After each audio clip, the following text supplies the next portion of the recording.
기도하옵나이다. 아멘. 하나님 말씀 보겠습니다. 사도행전 11장 19절부터 26절까지 보겠습니다.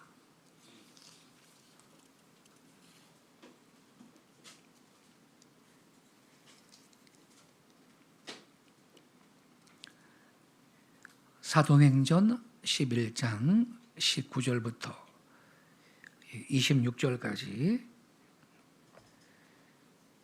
제가 낭독하겠습니다. 그때에 스데반의 일로 일어난 환난으로 말미암아 흩어진 자들이 베니게와 구브로와 안디옥까지 이르러 유대인에게만 말씀을 전하는데 그 중에 구브로와 구레네 몇 사람이 안디옥에 이르러 헬라인에게도 말하여 주 예수를 전파하니 주의 손이 그들과 함께 하심에 수많은 사람들이 믿고 주께 돌아오더라. 예루살렘 교회가 이 사람들의 소문을 듣고 바나바를 안디옥까지 보내니 그가 이르러 하나님의 은혜를 보고 기뻐하여 모든 사람에게 굳건한 마음으로 주와 함께 머물러 있으라 고나니 바나바는 착한 사람이요 성령과 믿음이 충만한 사람이라. 이에 큰 무리가 주께 더하더라. 아멘. 여기까지만 보겠습니다. 오늘 아침 읽은 이 본문에서 이 사도행전은 누가가 쓴 겁니다. 누가는 한 문장에 33자의 글자로 바나바의 전기를 기록하고 있습니다. 이 전기 가운데 우리가 특히 주목해야 할 것은 24절 말씀입니다. 바나바는 어떤 사람이라 그랬나요? 착한 사람이요 성령과 믿음이 충만한 자라. 이에 큰 무리가 주께 더하더라. 얼마나 훌륭한 묘사입니까? 만약에요, 여기 24절에 기록된 이 바나바와 같은 사람이 우리 한국교회에 더 많이 있다면, 우리가 사는 세상은 훨씬 더 좋은 세상이 될 것이고 한국교회도 훨씬 큰 부흥의 역사가 있을 것을 저는 믿습니다. 저와 여러분이 이 바나바와 같은 사람이 되어진다면 우리의 공동체는 훨씬 좋은 공동체가 되고 우리의 교회 또한 훨씬 좋은 교회가 될 것입니다. 이 바나바는 사도 바울의 동력자로서 초대교회의 기둥 같은 일꾼이었습니다. 이 시간에는 우리의 이 믿음의 선진 중에 한 사람인 이 바나바에 대해서 이 본문 말씀을 깊이 묵상하며 함께 은혜를 나누도록 하겠습니다. 첫 번째로 바나바는 착한 사람이었습니다. 24절에 바나바는 착한 사람이요 성령과 믿음이 충만한 자라. 근데 있죠, 이렇게 쓸 수도 있어요. 바나바는 성령과 믿음이 충만한 사람이요 착한 사람이다. 이렇게 바꿔 쓸 수가 있잖아요. 얼마나 바나바가 착한 사람이면 착한 사람이라는 말이 먼저 나옵니까, 여러분? 그렇지 않습니까? 성령 충만이 얼마나 중요해요. 믿음 충만이 얼마나 중요한 거예요. 그렇다면 저 같으면요, 바나바는 성령과 믿음이 충만한 사람이고 그 다음에 바나바는 착한 사람이다, 이렇게 쓸 것 같아요. 바나바가 얼마나 착한 사람이면 바나바는 착한 사람이요 이 말씀을 먼저 기록했느냐 이 말입니다. 바나바는 착한 사람이라는 거예요. 몇 해 전에요. 서울 변두리 어떤 동네에서 도사견 한 마리가 집에서 뛰쳐나와가지고 길 가던 7살 여자아이를 물어 죽였거든요. 신고를 받고 출동한 경찰이 그 개를 총으로 사살을 했죠. 그랬더니 그 개 주인이 여잔데요. 아이고 내 개야, 아이고 내 개야, 이놈들아 남의 개를 왜 죽이느냐, 이놈들아 차라리 날 죽여라 이놈들아, 그렇게 소리를 지른 거예요. 뭐 이런 개 같은 여자가 있습니까? 여러분, 아니 지금 자기 개가 7살 여자애를 물어 죽였는데, 그게 조금이라도 가슴이 아프고 도의적인 책임을 느낀다면 왜 내 개를 죽였느냐, 차라리 날 죽여라, 그렇게 소리를 질 수가 있겠어요, 여러분? 참으로 악한 여자인 것입니다. 그때 그 신문 기사를 본 사람들은 그 여자의 그런 행동에 더 크게 분노했습니다. 참 여러분, 세상에는요 이렇게 인간 같지 않은 사람, 악한 사람, 나쁜 사람이 꽤 많습니다. 말로, 또 거짓으로, 폭력으로 타인에게 눈물과 슬픔과 고통을 던져주는 악인들이 적지 않게 있습니다. 오늘날 세상에 이 슬픔과 눈물과 고통과 의심이 가득한 것은 이렇게 악한 사람들이 있기 때문입니다. 하지만 우리 하나님 자녀들은 어떠한 모양으로든지 나쁜 사람, 악한 사람이 되어져서는 안 될 것입니다. 차라리 내가 손해를 볼 망정 나쁜 사람으로 살아서는 안 될 것입니다. 교회 안에서도 그렇고 교회 바깥에서도 그렇고, 저 사람 착한 사람이다, 이러한 칭송을 바나바와 같이 들을 수 있어야 할 것입니다. 에베소서 5장 8절 9절에 보면 이런 말이 있습니다. 너희가 전에는 어두움이더니 이제는 주 안에서 빛이라, 빛의 자녀들처럼 행하라, 빛의 열매는 착함과, 그랬어요. 빛의 열매는 모든 착함과 의로움과 진실함에 있느니라. 빛의 자녀들의 그 열매가 뭐냐? 착함이라 그랬어요. 바나바는 착한 사람이에요. 빛의 자녀다운 열매를 갖고 있어요. 근데 성도 여러분, 이 착함이라는 것은 단지 소극적인 것이 아니고 적극적인 자질도 포함이 되어야 합니다. 어떤 사람이 나쁜 일을 하고 싶었는데 그걸 꾹 참고 안 했다, 그래서 그 사람 착한 사람이에요? 그렇게 말할 수는 없어요. 어떤 사람이 다른 사람한테 해를 끼치지 않으면서 그렇게 살 수 있어요. 남 아프게 하지 않고 그렇게 살 수 있어요. 하지만 그 사람이 어떤 다른 사람을 평생 도운 일이 없다면, 어떤 어려운 사람을 그 사람이 돌봐준 적이 한 번도 없다면, 하나님은 그런 사람을 착한 사람이라고, 그러한 착한 사람이라는 칭호를 하나님이 그 사람한테 주시겠어요? 그렇지 않을 것입니다. 하나님께서는 누가한테 바나바를 착한 사람이라고 부르라고 영감을 주었고, 그래서 그렇게 누가가 기록했어요. 이건요, 하나님께서 내려주신 칭호였습니다. 바나바의 칭호, 하나님이 바나바한테 내려주신 칭호인 것입니다. 착한 사람. 근데 하나님께서 바나바한테 이 착한 사람이라는 칭호를, 이 영예로운 칭호를 주신 이유는 바나바가 죄악에서 떠난 사람이었기 때문에 그런 칭호를 준 거예요? 그렇지 않죠. 바나바는 악한 것들로부터 떠났을 뿐만 아니라 그는 또한 착한 것들로 그의 삶을 채웠습니다.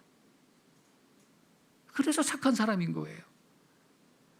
바나바는 그의 전생애를 그리스도와 다른 사람들을 위해서 살아가는 데 분주했던 사람이에요. 바로 그러한 사실 때문에 하나님은 바나바한테 착한 사람이라는 영예로운 칭호를 주셨던 것입니다. 착한 사람의 인생은 소극적인 것뿐만 아니라 적극적인 자질로 이루어지는 것입니다. 바나바처럼 주님과 다른 사람들을 위해서 분주하게 살 수 있는가? 그렇게 살고 있는가? 이것이 착한 사람 여부를 결정할 것입니다. 아무쪼록 우리도 바나바처럼 하나님 보실 때 착한 사람으로 인정될 수 있기를 바랍니다. 우리는요, 단지 악에서 떠난 상태에 있어서는 안 되는 겁니다. 적극적으로 그 다음에는 주님과 다른 사람들을 위해서 우리의 삶을 드려야 할 것입니다. 그런 사람이 착한 사람이 되는 것입니다. 두 번째로 바나바는 성령 충만한 사람입니다. 바나바는 착한 사람이요 성령과 믿음이 충만한 자라 그랬는데 바나바는 성령 충만한 성도예요. 이 말씀은 하나님께서 바나바의 이 심령의 중심에 사시고 바나바의 삶에 충만하셨다, 이러한 의미입니다. 예수님께서는요, 성령이 임하시면 모든 자의 심령 속에 영원히 거하게 될 것이다 약속하셨습니다.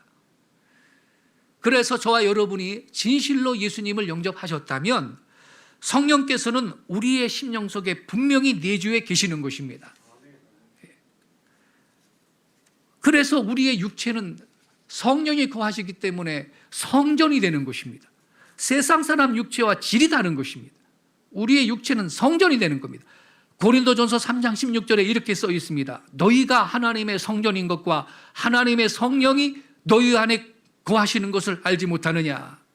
고린도후서 1장 22절에도 저가 또한 우리에게 인치시고 보증으로 성령을 우리 마음에 주셨느니라 믿으시기 바랍니다. 그래서 우리의 심령 속에 우리의 육체 안에 우리의 육체를 성전 삼으시고 하나님의 성령께서 내주에 계시는 것입니다. 성령께서는 모든 믿는 자의 심령 속에 내주에 계시는 것입니다. 그런데 애석한 일이 있습니다. 성령께서 믿는 자의 심령 속에 내주에 계시지만 그분이 충만히 거하시지 못하고 우리 마음의 이 중심에서 옆으로 쫓겨나서 말이죠. 마음의 골방 구석에 거처를 삼고 계시는 경우가 많습니다. 왜 그렇게 되었는가? 많은 성도들이 자기의 마음을 온전히 주님 앞에 바치지 않았기 때문입니다.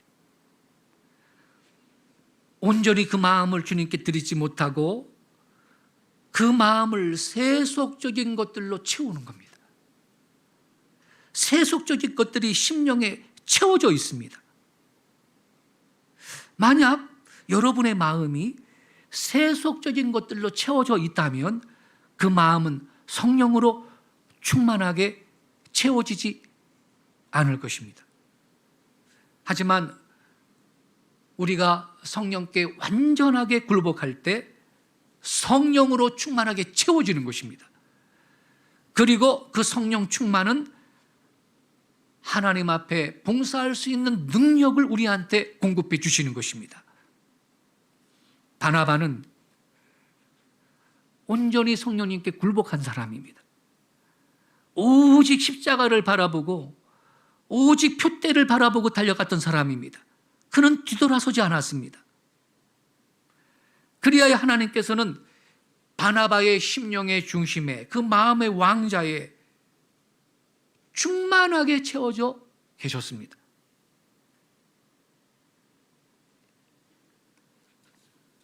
여러분,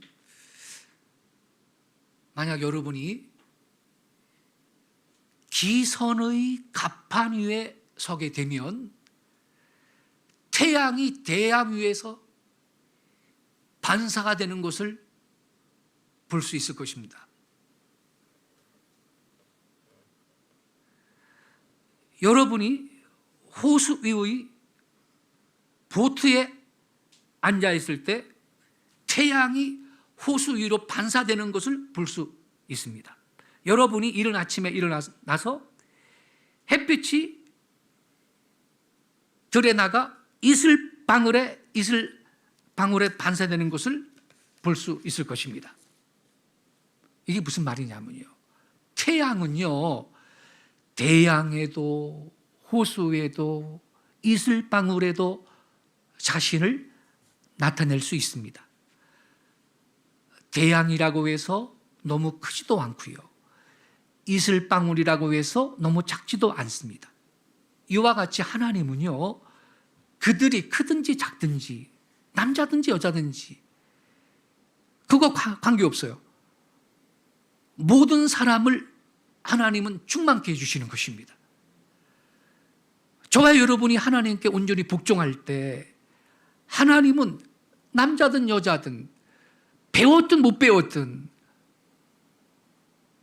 크든 작든 하나님은 성령으로 저와 여러분을 충만하게 채워주시는 것입니다. 오순절날 3,000명이 구원을 받았습니다. 베드로 설교했는데 3,000명이 구원을 받아요. 그건 마가의 다락방에서 일심으로 기도하던 이 120문도들이 성령으로 충만했기 때문이었습니다. 만약 우리도 바나바와 같이 성령으로 충만하다면 우리가 믿는 하나님을 위해서 더 크고 위대한 일을 할 수가 있을 것입니다. 사명 감당하는데 결코 피곤치 않을 것입니다. 기쁨으로 주님이 주신 사명을 감당할 수 있을 줄로 믿습니다. 하지만 여러분, 우리의 심령은 두 가지 것들이 동시에 같이 채워질 수는 없습니다. 만약 여러분의 마음이 세속적인 것으로 채워졌다면 그 마음은 성령으로 충만하게 채워지지 않을 겁니다.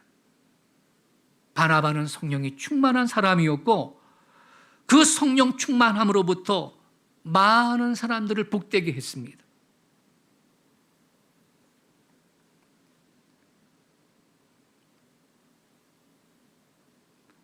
우리의 심령 속에 성령님이 내주에 계십니다. 구원받은 성도든 성령님이 누구든지 내주에 계십니다. 그러나 성령께서 충만하게 계시느냐? 우리의 문제는 여기에 있는 것입니다. 성령께서 충만하시지 못하고 내 마음의 중심에서 쫓겨나서 심령의 골반 구석에 그분이 거처를 삼고 계시지 않는지 말씀의 거울에 비춰볼 수 있기를 바랍니다.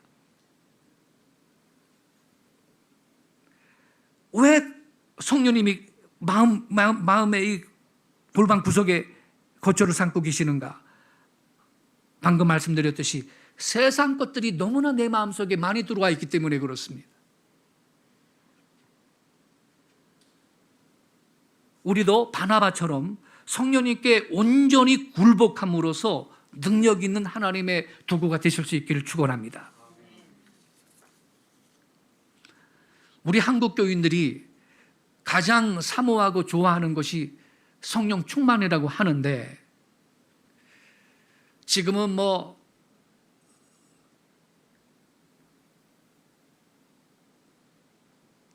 기도원들이 많이 쇠락한 상태입니다만 성령 충만함 받으려고 기도원마다 많이 가서 부르짖었고 교회에서도 부흥회를 열어 성령 충만함을 사모했고 산에 가서 나무 뿌리를 붙들고 기도하고 성령 충만 달라고 그렇게 기도를 많이 했죠.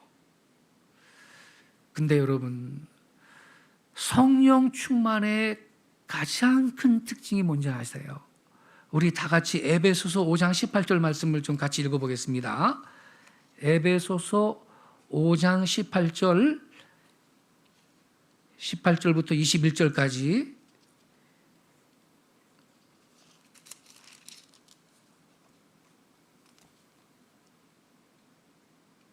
(5장 18절부터 21절까지) 제가 읽겠습니다. 술 취하지 말라. 이는 방탕한 것이니 오직 성령으로 충만함을 받으라. 교독할까요? 여러분 19절 읽어주세요. 시와 찬송과 신령한 노래들로 서로 화답하며 너희 마음으로 주께 노래하며 찬송하며 범사에 우리 주 예수 그리스도의 이름으로 항상 아버지 하나님께 감사하며 피차 복종하라. 성도 여러분, 이거 신학교에 가면요, 신학교에 가면 성경 해석학이라는 과목이 있는데 그 성경 해석학을 배울 때 기초가 뭐냐면요, 우리가 성경을 읽을 때 어떤 하나의 성경 구절은요 문맥의 흐름 속에서 읽고 해석해야 한다. 이게 기본이에요. 그렇다면 여러분, 자 여기 21절을 보세요. 21절. 그리스도를 경외함으로 피차에 뭐하라 그랬어요? 복종하라 그랬어요. 이 21절이 어디서부터 문맥상 흘러내려오는 거지요? 18절로 다시 가보겠습니다. 18절. 술 취하지 말라. 이는 방탕한 것이니 오직 뭐로 충만받으라 그랬어요? 성령으로 충만함을 받으라 그랬어요. 성령 충만함 받은 성도들은요, 입에서 벌써 입에 변화가 있는데 찬양이 나와. 할렐루야.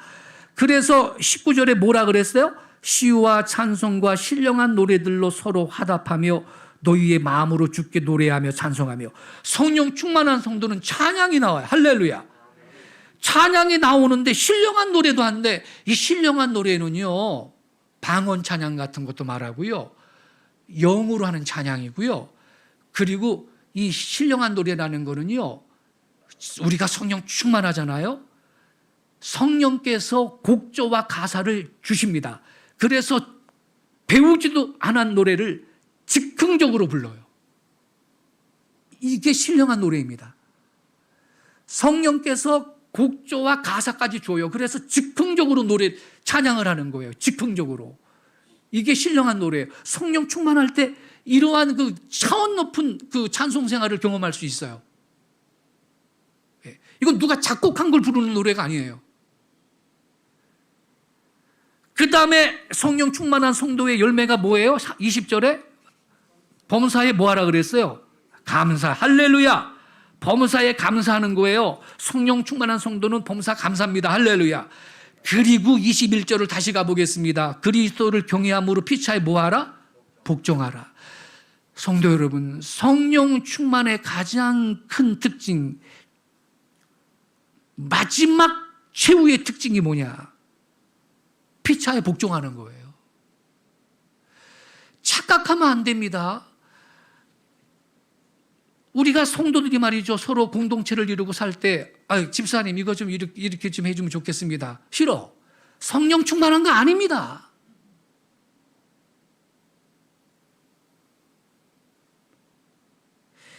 지금 우리가 읽은 이 21절 말씀에 비추어 보면 성령 충만은요, 우리가 가장 원치 않는 것일 수가 있어요.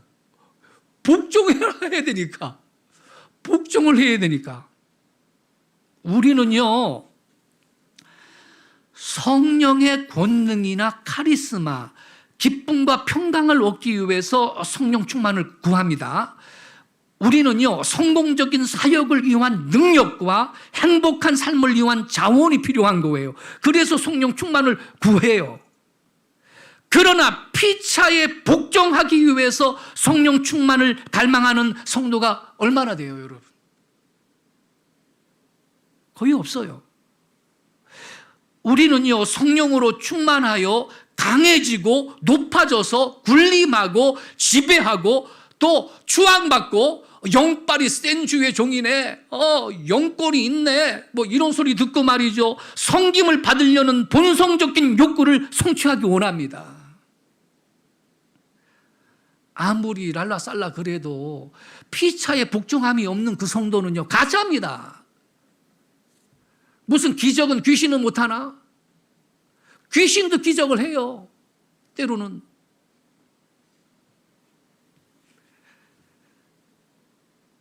성도 여러분, 성령 충만하면요, 그런 지배욕을 죽이고요, 겸손하게 섬기는 종의 자세를 갖게 하는 것입니다. 그래서 우리는 압니다. 어떤 사람이 겸손하게 종의 자세를 갖고 있나? 하나님께만 복종하는 게 아니라니까요. 우리가 성령 충만하면 하나님께는 기본으로 복종해야지. 그러나 여러분, 성경이 뭐라 그래? 피차에 복종하는 겁니다. 할렐루야. 성령 충만은요, 그러한 그 육적인 지배욕을 죽이는 거고요, 겸손하게 섬기는 종의 자세를 갖게 하는 겁니다. 복종은요, 예수의 성품을 담는 거예요. 그래서 서로 복종하는 성도는요, 그 사람은 먼저 주님께 복종한 사람이에요. 그래서 서로도 복종할 수 있는 거예요. 주님께 굴복되지 않는 이는 고집과 주관이 강합니다. 아집이 얼마나 센지 몰라요. 절대로 그걸 굽히지 않습니다. 그 사람 성령 충만합니까? 아닌 겁니다. 자기 충만이지. 한국교회의 문제가 이런 거예요. 숫자가 많이 늘었어요. 급성장했어요. 근데 이러한 어떤 인격적인 면, 이런 열매가 너무나 부족해서 사회로부터 한국교회가 조롱을 당하는 거죠. 바울이 말하는 복종은 민주주의 사회에서 최고의 가치로 꼽는 평등보다 훨씬 더 높은 덕목인 것입니다. 평등을 강조하다 보면요, 자기 권리를 내세우게 되고 서로 충돌하게 됩니다. 평등만 주장하면 공동체를 세울 수 없습니다. 서로 복종하는 것은 공동체를 세우고 서로를 섬기기 위해서 자기 권리를 내려놓는 거예요. 자기 주장과 권리, 자기 유익과 기쁨도 포기하는 사랑과 희생의 자세인 것입니다. 그런 면에서 볼 때 우리는 사실상 성령 충만과는 거리가 좀 먼 것 같습니다.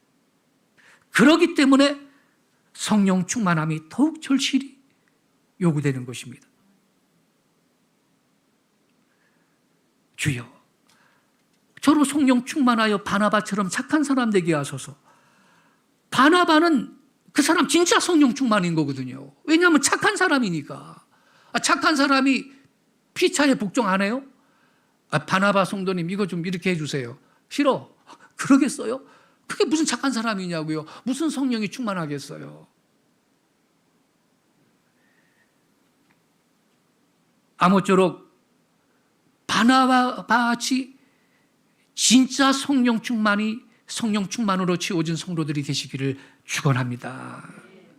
세 번째로요, 그는 믿음의 사람이었습니다. 바나바는 착한 사람이요, 성령과 믿음이 충만한 자라 그랬어요. 믿음 충만. 바나바는 주 안에서 절대적인 믿음을 갖고 있어요.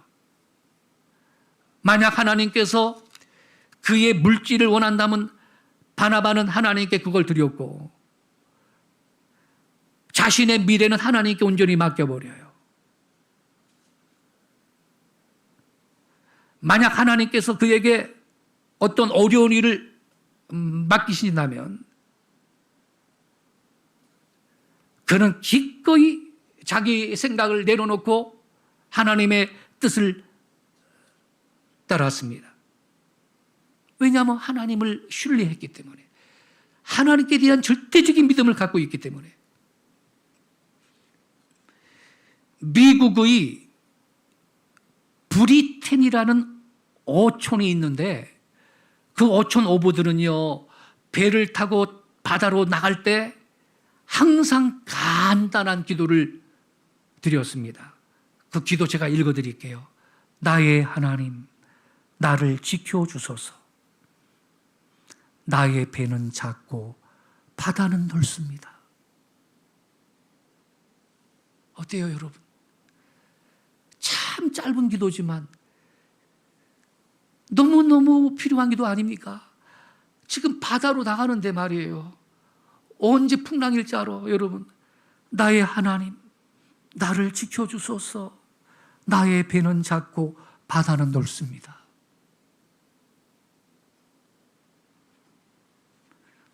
우리의 기도가 이러한 기도가 되어야 될 줄로 믿습니다. 세상이 얼마나 여러분 악한가요? 나 혼자 조심한다고 교통사고 안 나나요? 들이와서 받는 걸. 우리 매일 주님을 의지하고 기도하기 바랍니다. 우리도요, 오 하나님, 나를 지켜주소서. 세상은 넓고 악하고 나는 약합니다. 그렇지만 주님은 강하십니다. 나를 지켜주세요. 나는 인생의 폭풍우 때문에 흔들립니다. 주님께 내 모든 걸 의지하나이다. 나를 지켜주세요. 기도하시기 바랍니다. 이렇게 바나바는요, 하나님을 향한 굳센 믿음으로 사는 사람이었습니다. 그러니 두려움이 있을 수가 없어요. 세상이 감당하지 못할 사람이 바나바인 것입니다. 네 번째로, 바나바는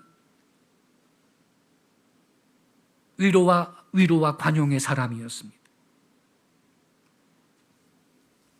선하고 경건하게 살려는 사람들은 거의 다가 사랑을 베푸는 사람들입니다. 예루살렘에 대부흥이 일어났고요. 수많은 유대인들이 구원을 받았습니다. 그들 중에 많은 사람들이 추방당했고요. 직장과 재산을 잃어버려요. 그래서 바나바는 그의 귀중한 재산을 팔아 어려운 사람들한테 위로와 격려를 주고 가난한 사람들을 나누어 주기 위해서 자기 토지를 팔아 그 돈을 교회로 가져왔습니다. 이게 바로 바나바가 선한 사람이었다라는 확실한 증거인 것입니다. 우리 다 같이 사도행전 4장 36절을 같이 읽어보겠습니다. 이제 자막을 좀 띄워주세요. 사도행전 4장 36절, 바나바가 어떤 사람인지 좀 보겠습니다.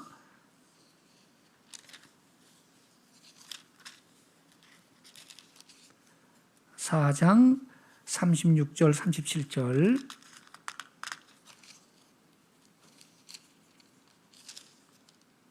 두 절만 우리 같이 읽겠습니다. 시작. 구브로에서 난 레이족 사람이 있으니 이름은 요셉이라. 사도들이 일컬어 바나바라. 번역하면 위로의 아들이라 하니 그가 밭이 있음에 팔아 그 값을 가지고 사도들의 발 앞에 두니라. 여기 보세요. 바나바가 말이죠. 이 원래 이름은 요셉인데 사도들이 바나바라고 이름을 새로 지어줬어요. 바나바라는 이름의 뜻이 뭔가요? 위로의 아들. 얼마나 많은 사람을 위로해 줬으면. 위로의 아들이 위로의 아들. 남 위로는 못할 망정 상처는 주지 말아야지. 가끔 그런 사람이 있어요. 위로의 아들. 얼마나 많은 사람을 위로를 해줬으면, 이 바나바 때문에 얼마나 많은 사람이 위로를 받았으면 사도들이 이름을 고쳐줬어요. 바나바라. 위로의 아들이라고. 그런데 뭐 위로는 말로만 하나? 돈이 들어갔네요. 여기 여러분 37절을 보세요. 그가 밭이 있음에 팔아 그 값을 가지고 사도들의 발 앞에 두니라. 그래서 사도들이 있잖아요. 그 값을 이 땅판 값 갖고 왔잖아요. 사도들의 발 앞에 두니까 사도들이 가난한 사람 나눠줬단 말이에요. 당장 쌀이 없고 먹을 거 없는 사람들 나눠줬단 말이에요. 근데 있죠, 재밌는 게 있어요. 이게 37절이 말입니다. 4장 마지막 절이거든요. 그 다음에 5장으로 나가면요, 제가 읽어드릴게요. 5장에 가면 아나니아 삽비라가 나와요. 5장 1절에 아나니아라고 하는 사람이 그의 아내 삽비라와 더불어 소유를 팔아, 바나바 흉내를 낸 거예요. 소유를 팔아 그 값에서 얼마를 감춤해. 이게 바나바랑 다른 거요. 그 값에서 또 얼마를 감춤해. 그 아내도 알더라. 얼마만 가져다가 판값 일부만 가져다 사도들의 발 앞에 둔 거예요. 사도들의 발 앞에 두니라. 베드로가 이르되 아나니아야, 어찌하여 사탄이 내 마음에 가득하여 내가 성령을 속이고 땅값 얼마를 감추느냐. 베드로가 알아요. 땅값 감춘 걸. 고린도전서 12장에 보면 성령의 9가지 은사가 나오지요. 거기에 보면 지식의 말씀의 은사라는 게 나와요. 지식이라는 것은 배우고 경험해야 생기는 거거든요. 근데 지식의 말씀의 은사는 나는 배운 적도 없고 경험한 적도 없는데 성령님께서 내 영에 초자연적으로 말씀을 해주셔서 생긴 지식을 말하는 거예요. 그래서 예수님도 수가성 우물가에서 사마리아 여인이 야, 너 남편 5 있었는데 지금 있는 남편도 네 남편 아니다. 알아요. 깜짝 놀라서 선지자시네요. 오늘날에도 여러분 이런 지식의 말씀의 은사가 있습니다. 특별한 경우에 발동이 됩니다. 알게 된다고요. 근데 베드로가 알아요. 너 땅값 감췄다. 근데 왜 다 바쳤다고 그러냐? 그래가지고 베드로가 4절에 보면 이렇게 말해요. 땅이 그대로 있을 때에는 내 땅이 아니며 판 후에는 내 마음대로 팔 수가 없더냐? 할 수가 없더냐? 어찌하여 이 일을 내 마음에 두었느냐? 사람에게 거짓말한 것이 아니오 하나님께로다. 베드로가 너 죽어라 그런 적 없어요.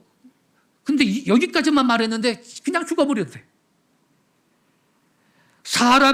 사람에게 거짓말한 것이 아니오 하나님께로다. 그랬더니 5절에 보면요. 아나니아가 이 말을 듣고 엎드러져 혼이 떠나니 이 일을 듣는 사람이 다 크게 두려워하더라.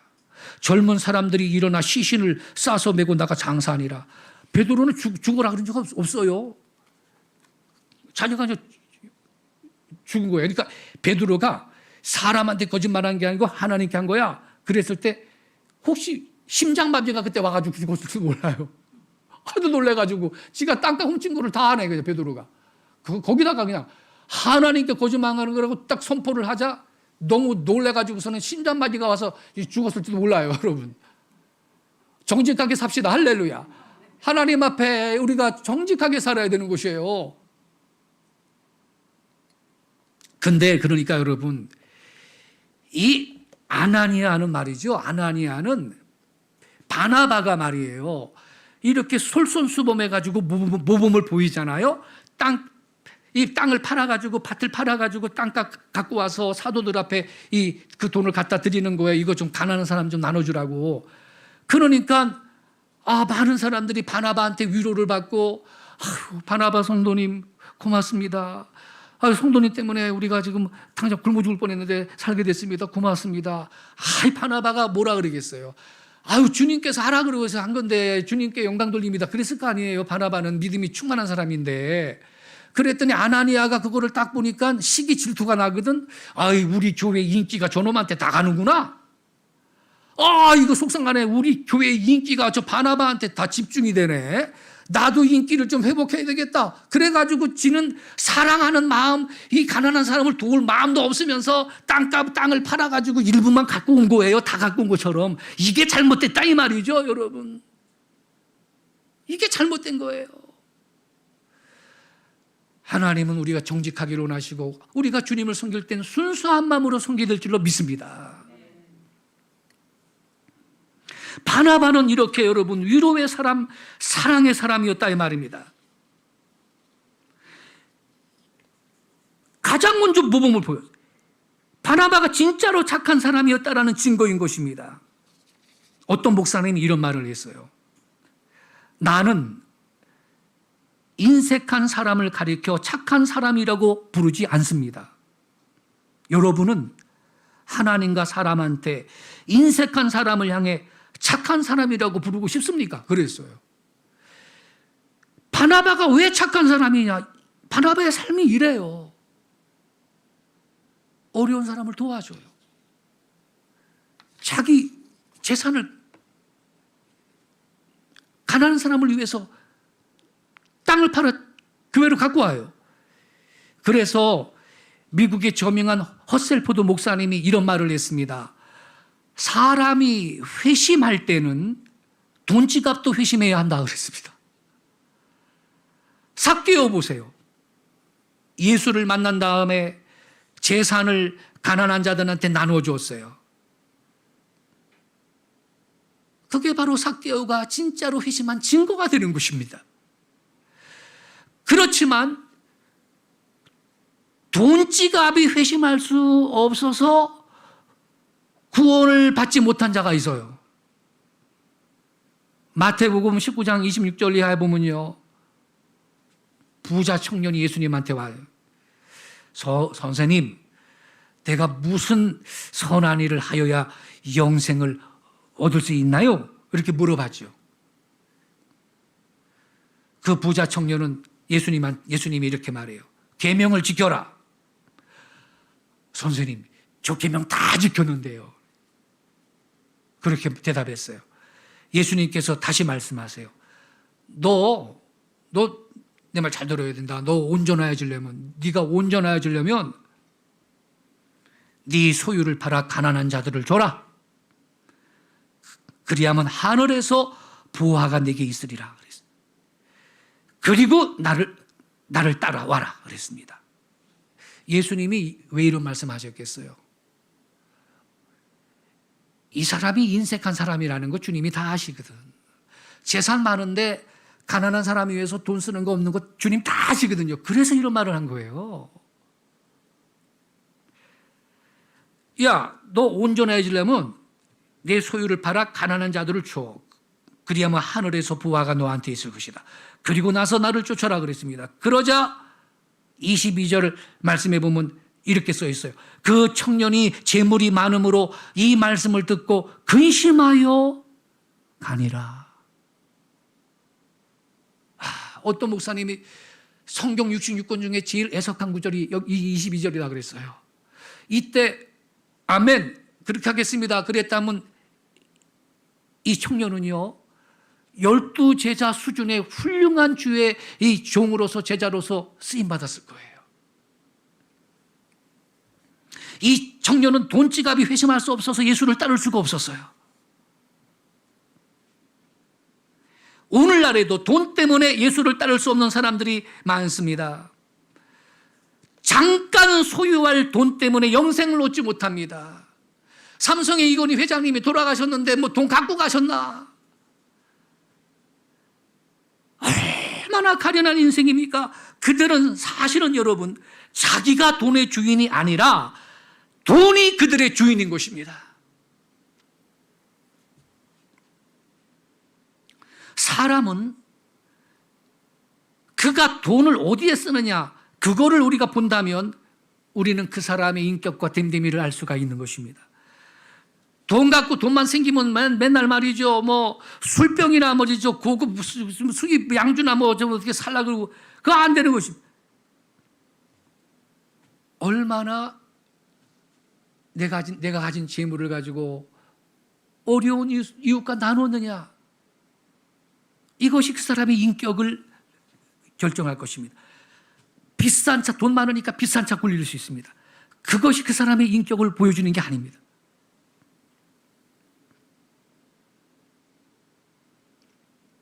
예수님은 마태복음 6장 21절에 내 보물이 있는 곳에 내 마음이 있다 그랬습니다. 바나바는 위로의 아들, 사도들이 붙여준 이름이에요. 그가 얼마나 많은 사람들을 위로하고 축복해 줬으면, 얼마나 많은 사람들한테 축복의 통로가 되었으면, 얼마나 많은 사람이 바나바를 통해 위로를 받았으면 위로의 아들이라는 이름을 지어줬습니까? 근데 여러분 하나님은요 아세요. 바나바가요 이렇게 베풀었잖아요. 하나님은 더 주십니다. 할렐루야. 선한 일에 자꾸 쓰니까 위에 계신 하나님이 보시다가 아, 저 사람한테 돈을 많이 맡겨도 되겠구나. 하나님이 그렇게 인정하시는 걸 믿으시기 바랍니다. 그래서 하나님이 더 주시는 거예요. 이게 여러분 하늘나라의 재정 원칙이에요.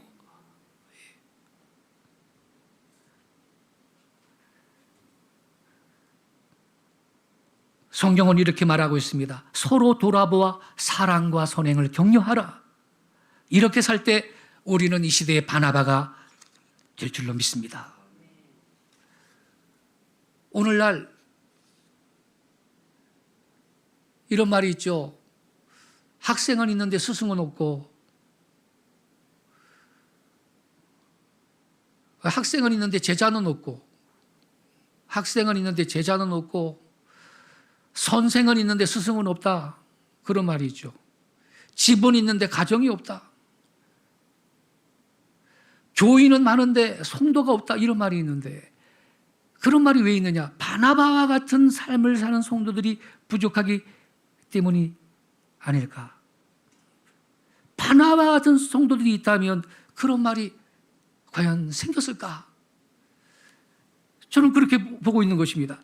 그래서 아무쪼록 귀한 분이엘교회 성도 여러분, 이 말씀을 신비에 새기고 오늘 아침 결단하시기 바랍니다. 주여, 저로 하여금 바나바처럼 성령 충만한 성도, 믿음 충만한 성도가 되게 하시고 그 증거가 착한 사람으로 나타나게 해주세요. 그 착한 사람이라는 뭐냐? 남을 위로해주고 피차에 복종하는 생활인 것입니다. 할렐루야. 하나님께 복종은 기본이고, 피차에 우리가 성도지간에 서로 복종하고 서로 위로해주고 격려해주고 축복해주는 그러한 이 시대의 바나바가 되시기를 예수의 이름으로 축복합니다. 기도하겠습니다. 살아계신 아버지 하나님, 하나님의 말씀은 내 발의 등이며 내 길의 빛이 되고 영혼의 내비게이션이 되고 우리의 인생의 길의 나침판이 되는 귀한 말씀인 걸 믿습니다. 이 말씀을 신비에 새기고 말씀대로 산다면 우리는 길을 잃지 아니하고 복된 길로 정로로 행하여서 하나님이 예비하신 무한한 그 축복을 경험하게 될 줄로 믿습니다. 말씀의 거울에 나 자신을 비추어 봅니다. 아버지여, 성령 충만을 구했지만 그러나 피차에 복종하기 위해서 구하지는 못했음을 회개합니다. 아버지여, 우리가 참으로 성령 충만하여 바나바처럼 착한 사람으로 살게 하시고 나 때문에 많은 사람이 위로를 받게 하시고 축복을 받게 하시고 축복의 통로로 살아가게 하옵소서. 그리하여 더 많이 공급해 주시는 그 하나님의 기적을 누리며 사는 우리 모두가 되게 하여 주옵소서. 이 말씀 붙들고 우리 결단하며 기도합시다. 예, 주님 주신 말씀을 내 신비에 새기고 바나바처럼 살겠습니다. 참으로 성령 충만하여 착한 사람으로 살되 그 증거가 피차에 복종하고 그리고 믿음으로 살아가고 주님만 의지하며 살아가고 순수한 마음으로 주님을 섬기는 그러한 제자로 살게 하소서. 우리 주여 한 번만 조용히 외치고 통성으로 기도하겠습니다. 주여! 아버지 하나님, 주의 말